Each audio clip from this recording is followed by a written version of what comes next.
Hmm?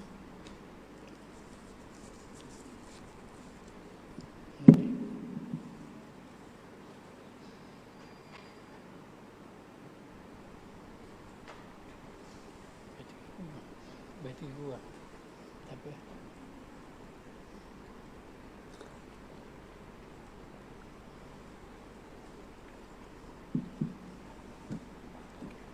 Ya, ada password. Ada password. Ada password.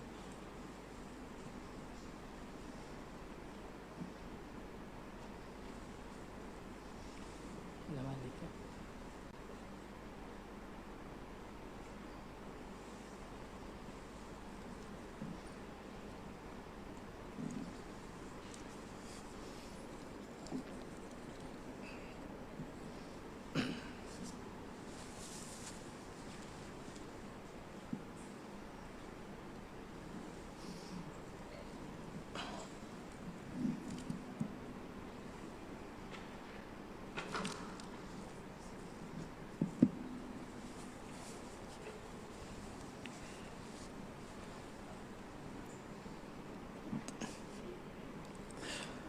Bismillahirrahmanirrahim. Alhamdulillah Rabbil Alamin. Wassalatu wassalamu ala ashrafil anbiya'i wal mursalin wa ala alihi wa sahbihi ajma'in. Allahumma lakal hamdu syukra wa lakal mannu fadla wa nastaghfiruka ya hayyu ya qayyum. Salli wa sallim adada ilmika على عبدك ورسولك وحبيبك سيد المعصوم سيدنا محمد وعلى آله وأصحابه وأهل محبته وأصلح شؤون أمته وفرج عنا الهموم والغموم يا حي يا قيوم رب اشرح لي صدري ويسر لي أمري واحلل عقدة من لساني يفقهوا قولي.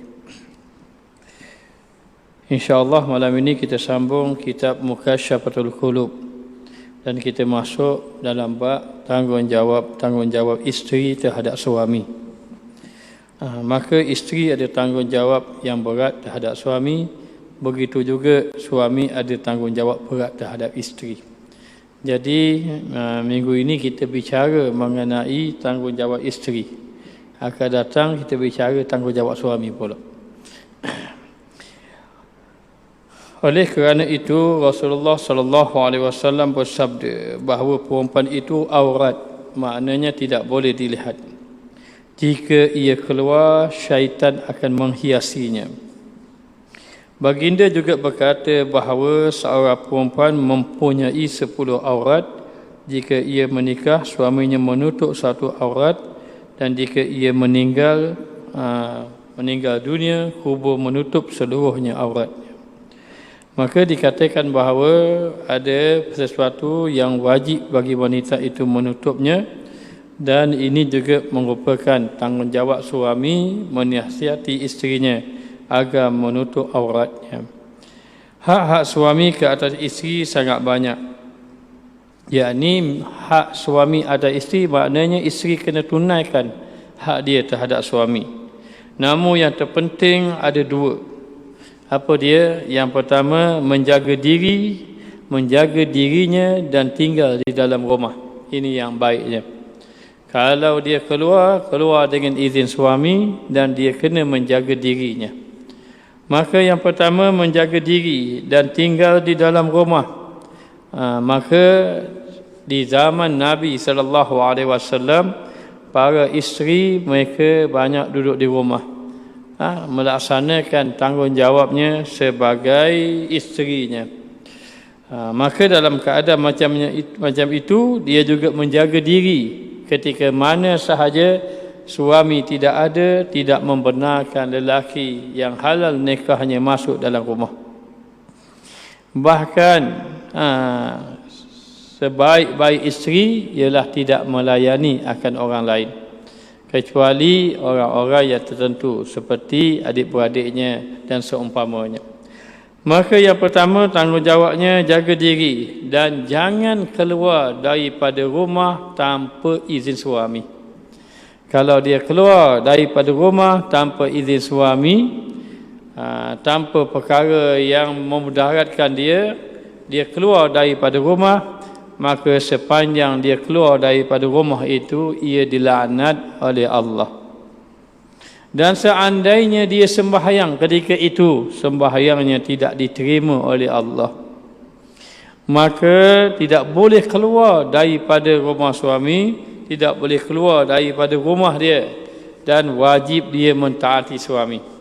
Di zaman Nabi SAW, kita ada cerita dahulu, satu orang suami kata pada isteri, jangan kamu keluar daripada rumah sehinggalah aku balik daripada musafir.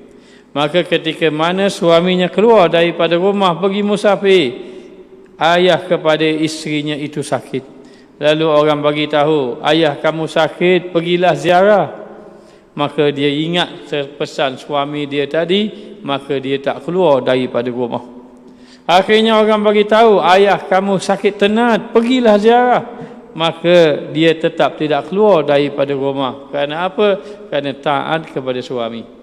Sehingga dikatakan bahawa ayah kamu sudah wafat, meninggal dunia, pergilah kamu menziarahi dia. Dia tetap tidak keluar daripada rumah kerana taat kepada suami dia itu.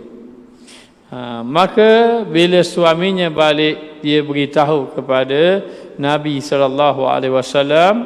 Suaminya dan isterinya pergi jumpa. Suami dia rasa bersalah kerana tidak membenarkan isterinya keluar. Isterinya juga rasa bersalah, ayah dia keluar, ayah dia sakit, dia tak keluar daripada rumah dia kerana taat pada suami. Rasulullah memberitahu bahawa ayah tadi yang wafat, yang tidak diziarahi oleh anaknya itu mendapat pahala disebabkan anak dia taat pada suami. Anak dia taat pada suami, maka ayah tadi mendapat pahala di sisi Allah Subhanahu wa taala.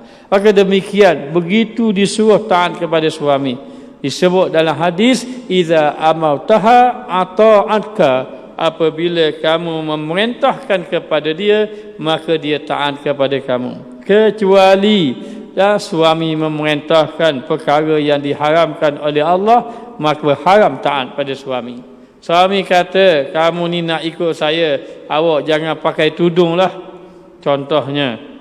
Biar rambut gitu, buat pesen sikit. Katanya, maka tidak wajib taat kepada suami.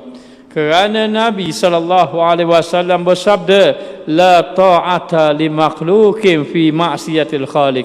Tidak boleh taat kepada makhluk dalam melakukan maksiat terhadap Allah Subhanahu wa taala.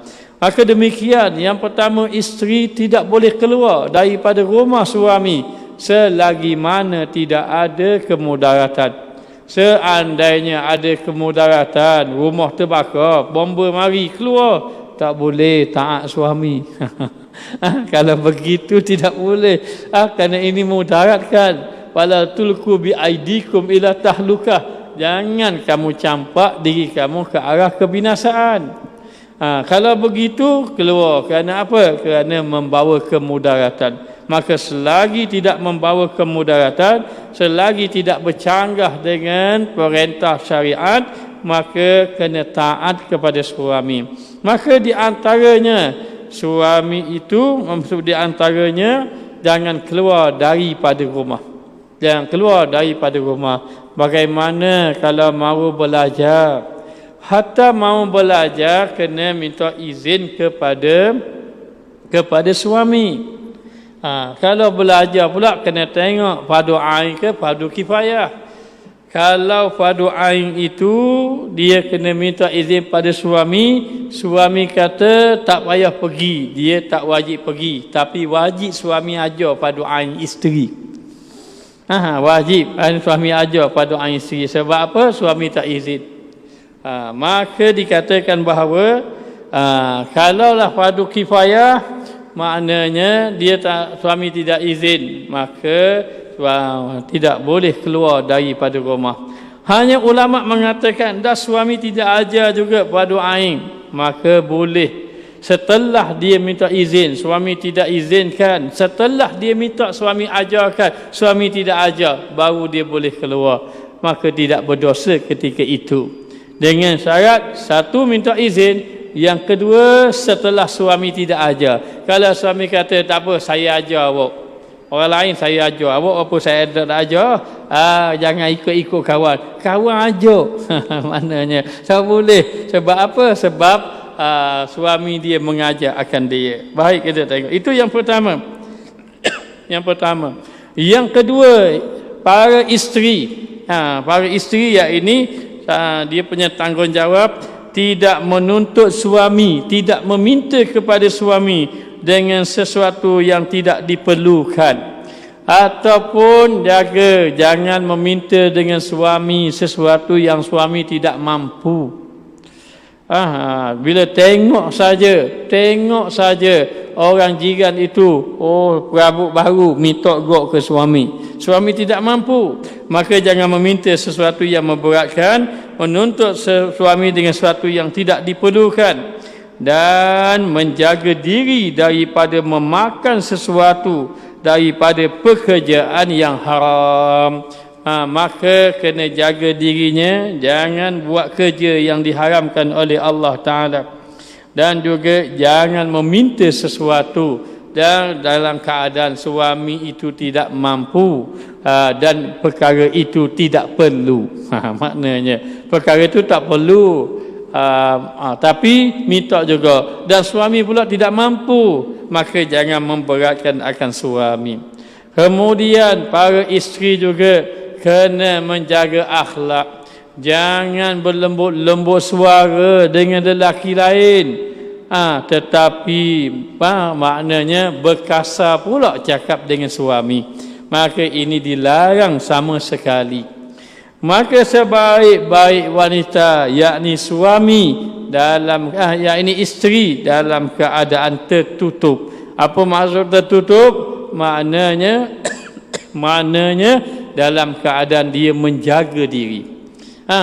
Tidak dikenali lebih baik daripada dikenali. Duduk di rumah lebih baik daripada banyak keluar. Kerana apa? Kerana isteri itu sebaik-baiknya dia ini dalam keadaan menjaga dirinya dalam keadaan terpelihara. Maka kebiasaan perempuan salaf, yakni wanita-wanita di zaman salafus salih dahulu, jika suaminya pergi bekerja, jika suaminya akan pergi bekerja, wanita-wanita yang di zaman salafus salih, ini masyhur perkataan wanita di zaman itu. Apa dia akan pesan kepada suami dia. Apa dia pesan? Dia kata, jauhilah olehmu daripada mencari pekerjaan dengan cara yang haram. Para isteri kadang-kadang dia pesan, wahai suamiku, jangan bawa masuk harta yang haram dalam rumah kita. Jangan bagi makan kepada saya dan anak-anak saya harta yang haram. Ini masyhur kalimah-kalimah wanita-wanita solehah, salafus soleh dahulu. Jangan duk fikir nak banyak je.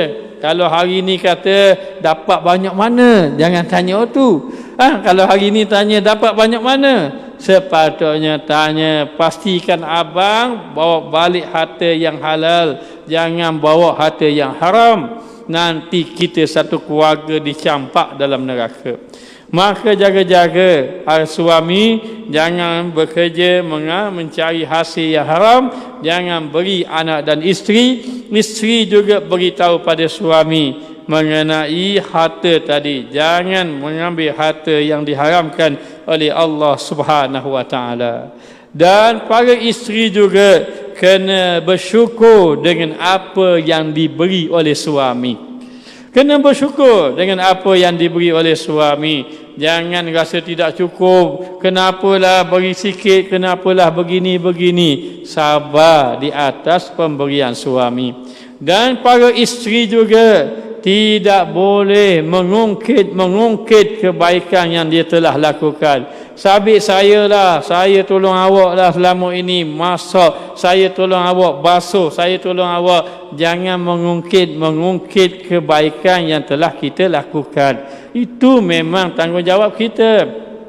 Kalau tak pun itu khidmat kita. Kerana sebaik-baik isteri, ibadat yang dipandang oleh Allah adalah ibadat memasukkan idkhalu sururi ala zawji, memasukkan kegembiraan ke atas suami. Biar suami tadi rasa gembira saja, isteri biar banyak tersenyum. Jangan masa muka. Dalam kitab Muhimmah mengatakan bahawa kalau wanita itu bermasam muka, berpalinglah malaikat daripada dia. Maka hendaklah bermanis muka dan jangan bercakap kasar dengan suami. Tidak boleh isteri tinggi suara kepada suaminya, tidak boleh. Sama ada suami salah ke, suami betul ke, tidak boleh meninggikan suara daripada suami.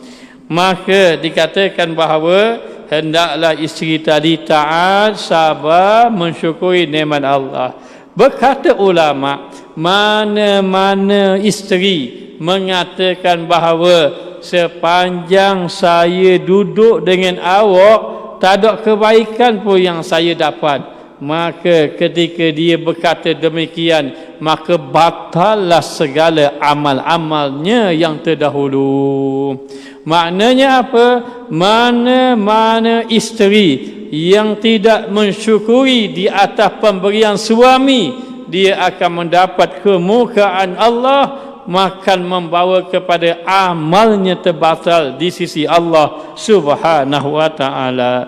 Maka jaga-jaga para wanita, jaga para isteri. Nabi SAW menyatakan bahawa di akhir zaman berlaku banyak isteri tidak taat kepada suami, sehingga nak mencari isteri yang solehah amat sukar sekali. Maka para jamaah, para muslimat yang di kalangan para isteri, maka dengan kitab Mukasyafatul Qulub ini kita ambillah peringatan, tazkirah, supaya menjadi wanita yang solehah, menjadi isteri yang solehah taat kepada suami. Maka dikatakan bahawa jauhlah olehmu daripada mencari pekerjaan dengan cara yang haram. Dengan haram sesungguhnya kami dapat bersabar dengan menahan lapar. Ini kata-kata wanita zaman salafus saleh. Kami menahan, kami boleh sabar dengan menahan lapar. Dan juga kesusahan, payah tak apa. Payah nak dapat kehidupan yang mewah tak apa, sekadar-sekadar perlu saja. Namun kami tidak bersabar jika kami dihadapkan kepada api neraka Allah. Kerana apa? Kerana bila makan hasil haram, maka hasil haram itu menjadi darah daging. Bila darah daging itu duduk dalam tubuh badan kita, Nabi SAW bersabda, kullu lahmin nabata min haramin fannaru awla bih. Mana-mana daging yang tumbuh daripada hasil yang haram, maka nerakalah yang utama baginya. Wal iyazubillah. Maka suamilah, ketua keluargalah yang menentukan sama ada dia wa'alik harta yang halal ataupun haram. Maka sama ada dia nak bawa isteri dan anak-anaknya ke syurga atau ke dalam neraka. Maka isteri kena taat kepada suami, antaranya menjaga juga suami supaya suami tidak mengambil hasil yang diharamkan oleh Allah Subhanahu wa taala. Sekelompok lelaki bertanya kepada seorang perempuan yang ditinggalkan oleh suaminya, apakah engkau rela ditinggalkan oleh suamimu sedangkan dia tidak meninggalkan nafkah sedikit pun? Ini berlaku. Dikatakan bahawa seorang lelaki tanya kepada sekelompok lelaki tanya kepada seorang perempuan. Dah zaman dulu ada dah. Maknanya main tinggal isteri lama-lama. Dalam tinggal itu satu dia tinggal lama, yang kedua dia tidak memberi nafkah kepada isterinya. Dah tinggalkan. Bapa ada anak isteri kamu, saya tinggalkan pada Allah dan Rasul. Mana saya tinggalkan pada Allah dan Rasul. kenyataan ini benar, tetapi perbuatan ini salah. Kenyataan ini benar. Maknanya. Maka dalam keadaan macam itu, perempuan itu menjawab, apa yang saya ketahui, suami saya hanyalah orang yang boleh makan, mudah pemberi rezeki. Saya mempunyai Tuhan pemberi rezeki. Jika orang yang hanya boleh makan pergi, tinggallah bersama saya pemberi rezeki. Katanya, ini jawapan yang diberi. Dan ini pernah berlaku sebenarnya. Siapa namanya? Baik, orang salafus saleh dahulu ada melakukan pekerjaan begini. Dia tinggalkan isterinya tidak memberi nafkah, dan ternyata isterinya tadi diberi nafkah oleh Allah Subhanahu Wa Taala. Ini kedudukan antaranya para aulia Allah. Ada satu kisah. Kisah ni ada kaitan dengan cerita ni. Tapi saya lupa dah siapa itu. Kalau tak silapnya, tak apa, takut tersilap. Ada satu orang yang soleh. Dia nak pergi tinggalkan. Ada kata nak pergi menuntut ilmu, ada kata nak pergi ke Mekah. Sama ada Al-Imam Shibli, ataupun saya pun lupa, boleh jadi Imam Shibli ataupun orang lain. Dia nak pergi ke Mekah ataupun menuntut ilmu. Kalau tak silapnya pergi menuntut ilmu. Maka dia ada anak dia ni 7 perempuan. Semua perempuan belaka. Maka dia pun kata pada anak dia kata pada isteri dan anak dia kata, saya nak tinggalkan kamu. Saya nak tinggalkan kamu dan saya nak pergi menuntut ilmu. Lalu saya tinggalkan sekadar yang ada ni dan saya serah pada Allah Ta'ala. Maka isteri dia marah. Isteri dia pemarah. Marah. Ketika isterinya marah tadi, maka anak-anak dia pun tidak setuju. Semua tidak setuju. Seorang aja setuju. Hak kecil sekali. Hak kecil sekali setuju. Lalu kata yang kecil sekali, wahai ibu, biarkanlah ayah itu pergi. Kerana bila ayah tidak ada yang akan memberi rezeki kepada kita. Lalulah dalam keadaan macam itu, terdiamlah kakak-kakak yang lain, mak dia pun terdiam, maka ayah dia ambil keputusan pergi, tinggalkan. Bila tinggalkan tadi, adalah makanan sehari 2 hari. Maka makanan dimakan, habislah makanan tadi. Bila makanan dah habis, sampai hari yang ketiga kalau tidak silapnya, maka laporlah semua ahli keluarga. Yang ada hanya tinggal air saja. Maka ketika itu, sang ibu, anak-anak dia, kakak-kakak dia marah ke dia. Sabitmu lah, kata, ayah tinggal kita.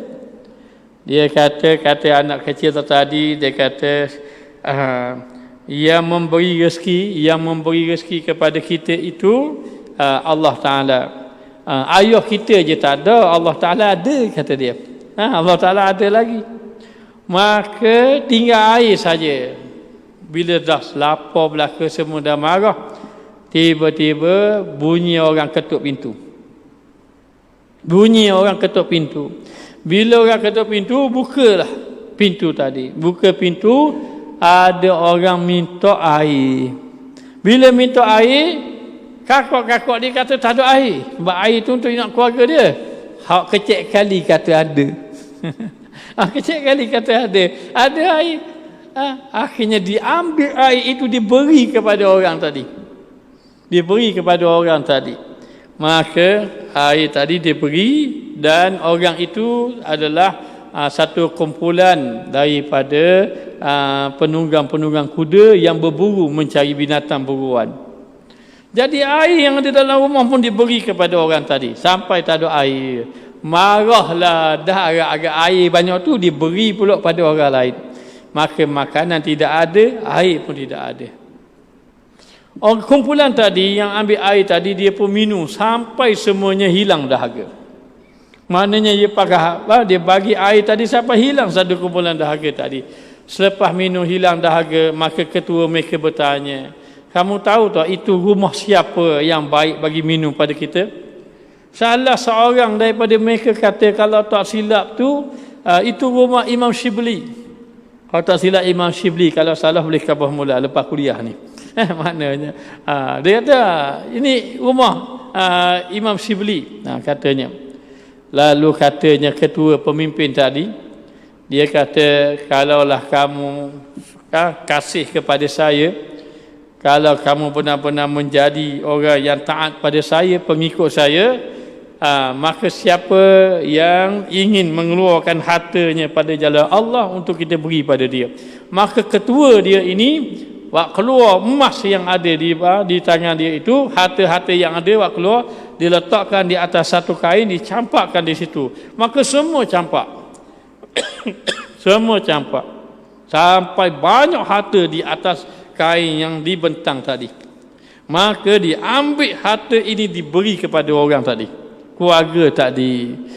Rupanya dalam keluarga tadi pakak hok marah belaka hok kecil tadi. Tengah-tengah marah kepada anak kecil tadi, mu bagi air lah, makanan dah kita tak ada, kita nak makan apa. Akhir sekali tengah-tengah dok marah kepada hak kecil kali, bunyi orang ketuk pintu. Ia pun buka pintu. Bila buka pintu, dia beritahu rombongan ini adalah rombongan khalifah. Khalifah ketika itu. Maka khalifah yang ketua rombongan itu adalah khalifah, yang datang rombongan tadi menteri-menteri. Maka oleh kerana kamu beri air kepada kami, maka kami ini membalas kebaikan kamu, kami beri harta pada kamu. Maka diberi harta, sehingga dikatakan bahawa nak tutup pintu sakok dengan harta yang dia bagi. Kena tarik masuk dalam, banyaknya harta je. Maka barulah hak lain senyap belaka. Lalulah anak hak kecil kali kata, wahai ibu, wahai kakak-kakak sekalian, tak percaya lagi kepada Allah? Mahu tahu, tak percaya pada Allah Ta'ala. Maka gembiralah yang lain. Gembiralah yang lain. Maka itu antaranya. Tidak jadi masalah kalau begitu. Tetapi kalau memudaratkan isteri, tidak boleh. Tidak boleh. Jangan sampai mudarat isteri terpaksa pinjam duit orang, terpaksa berlapar. Itu tidak boleh, dilarang sama sekali. Baik, di antara kewajipan seorang isteri adalah tidak menggunakan wang suaminya sesuka hati. Kerana wangnya itu datang dari hasil pekerjaan suami. Hanya zaman sekarang ini ramai isteri bekerja. Disebut dalam hadis di akhir zaman, tidak akan berlaku kiamat nanti sehinggalah wanita-wanita bekerja menolong suaminya. Maka nak bagi tahu tentang wanita bekerja di akhir zaman itu, sebenarnya ada hadis tentang akhir zaman, yang mana Nabi sebut wanita itu membantu suaminya berniaga, kerana nak tolong maknanya. Dan di sini ulama mengatakan kesan daripadanya, tapi tidak semua. Kesan daripadanya, para isteri tidak mampu menunaikan tanggungjawabnya dengan sebaiknya. Maka di zaman dahulu itu, zaman salafus saleh, wanita-wanita itu dapat rezeki daripada kerja suami dia tadi. Maka dia tidak boleh menggunakan sesuka hati dia, kerana ini titik penuh suami. Adapun zaman sekarang, kalau duit dia sendiri, dia yang bekerja, maka dia nak bagi pada keluarga dia, itu tidak menjadi masalah pekerjaan dia.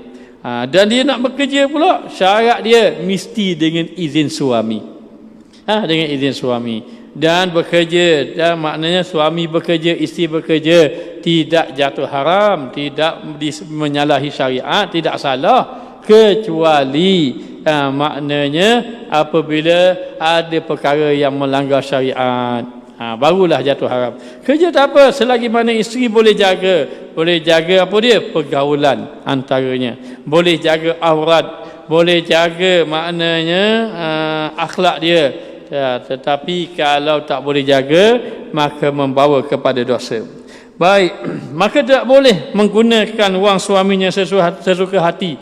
Bahkan ia seharusnya menggunakan dengan cara yang baik. Jangan membazir dengan harta yang suami bagi, dan gunakanlah untuk kebaikan.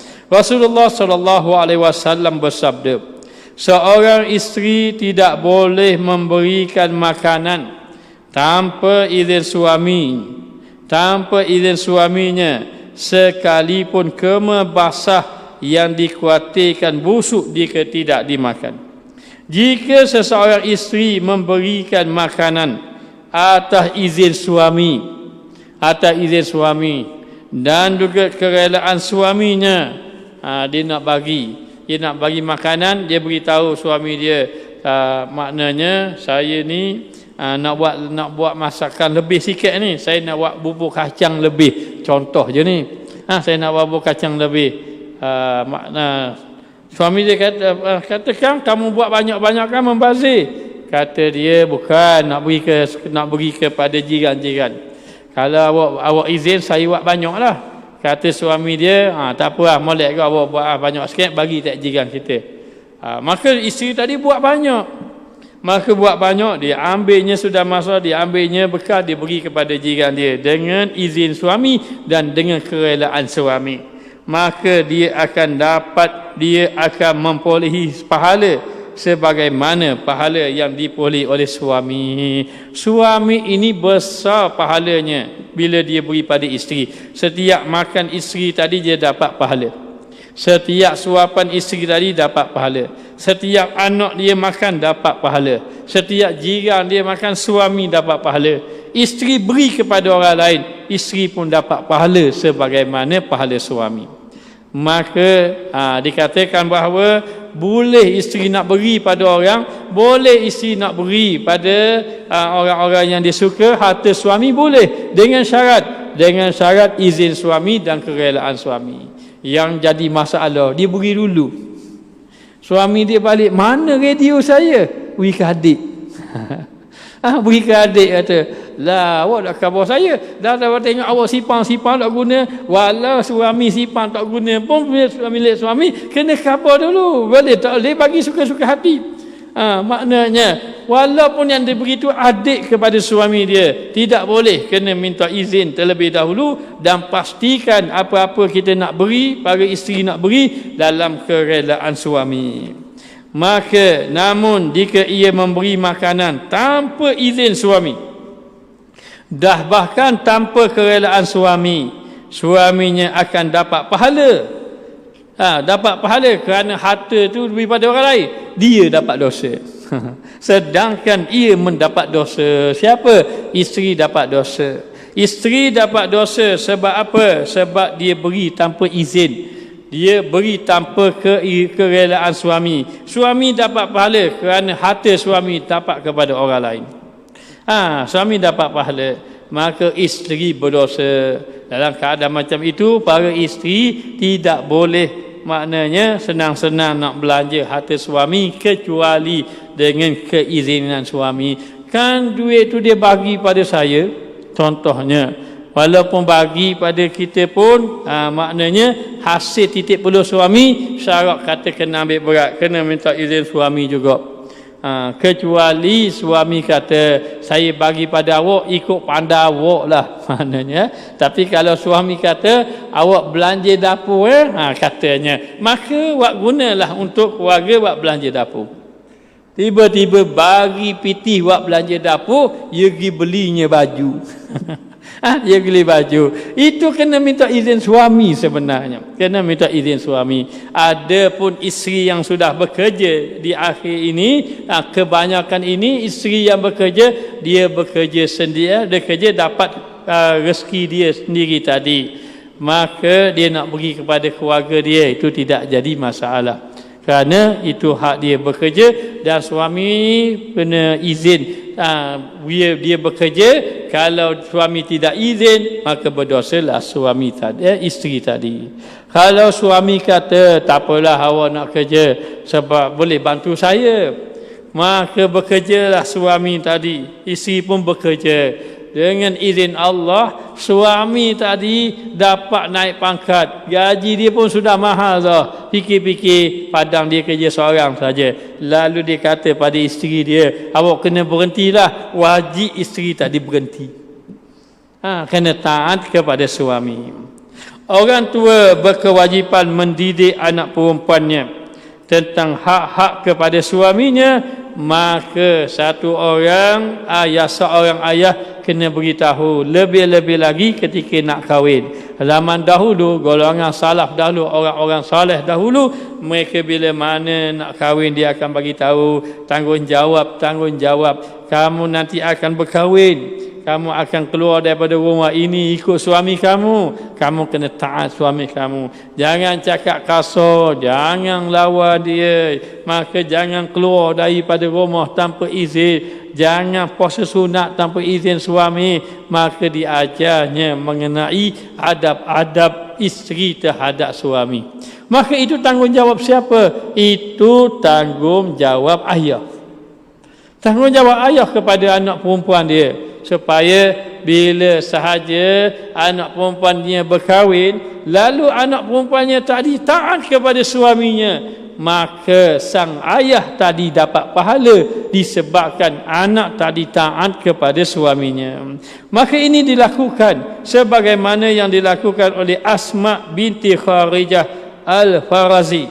Ia berkata kepada anak gadisnya yang baru bernikah, dia kata, wahai putriku, kini engkau akan meninggalkan rumah tempat engkau dibesarkan.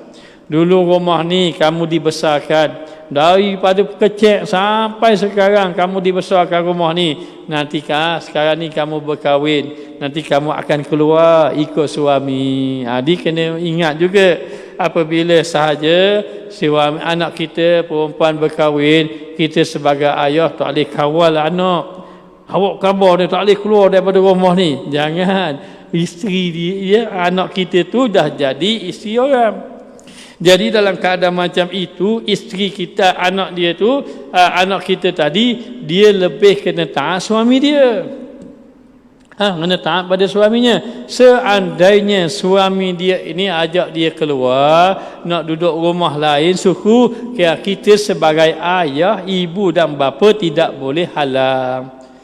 Tidak boleh menghalangnya, maknanya. Dan dikata engkau akan pindah ke rumah orang yang tidak engkau ketahui sebelumnya.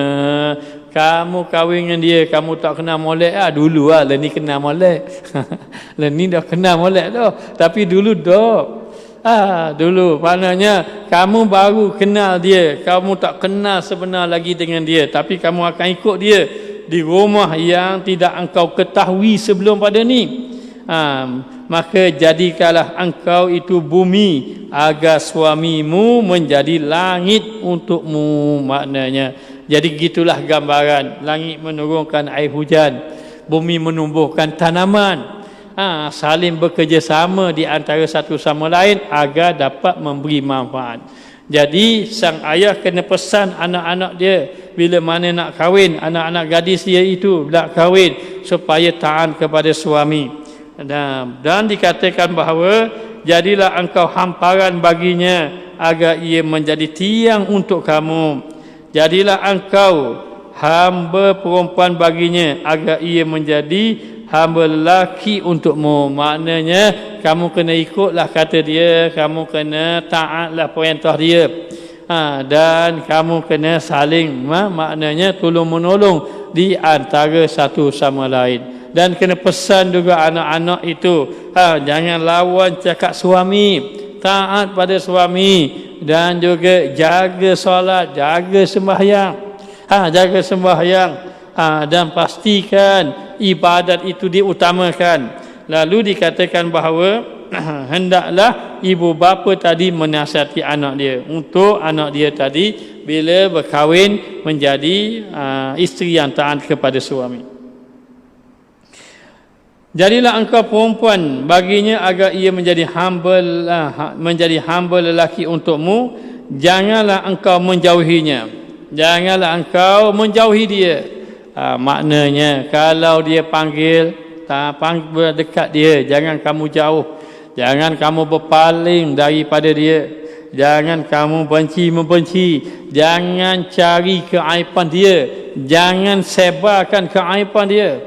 Maknanya jagalah hidung, maknanya jangan sampai maknanya dia tercium bau busuk pada kamu. Begitu. Dan kamu juga elakkan Sebab itu dikatakan bahawa orang-orang dahulu dia jaga. Dan juga pendengaran, jaga juga pendengaran dan juga jaga matanya supaya ia tidak melihat yang lain, dan juga tidak melihat perkara yang diharamkan oleh Allah. Jangan biarkan hidungnya mencium sesuatu daripadamu kecuali bau haram sahaja, katanya. Dan jangan biarkan hidungnya juga mencium sesuatu darimu.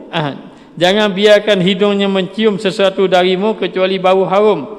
Janganlah biarkan ia mendengar sesuatu darimu kecuali perkataan yang baik.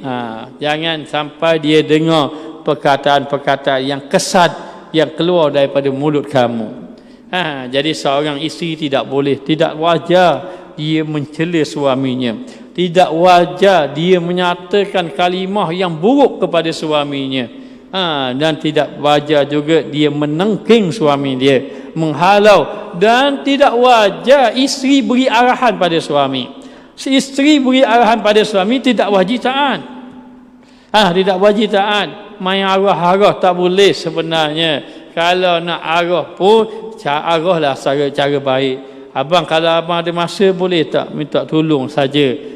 Maknanya tolong buang sampah. Cakap molek-molek. Ni sampah 2-3 hari tak buang. Jadi sakit hati suami. Jadi tidak boleh sebenarnya. Dalam keadaan mesti dalam keadaan mengeluarkan perkataan yang baik. Kalaulah tersalah, maka isteri kena minta maaf. Banyakkan ucap minta maaf. Setengah isteri tak payah nak keluar perkataan minta maaf. Kalau keluar minta maaf, kiamat dunia. Bahaya.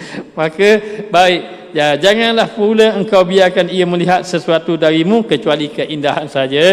Pakai comel-comel pada suami, insya-Allah. Wallahu a'lam. Bismillahirrahmanirrahim. Rabbana zalamna anfusana wa illam taghfir lana wa tarhamna lanakunanna minal khasirin. Wa sallallahu ala sayyidina Muhammad wa ala alihi wa sahbihi wa sallam. Walhamdulillahirabbil alamin.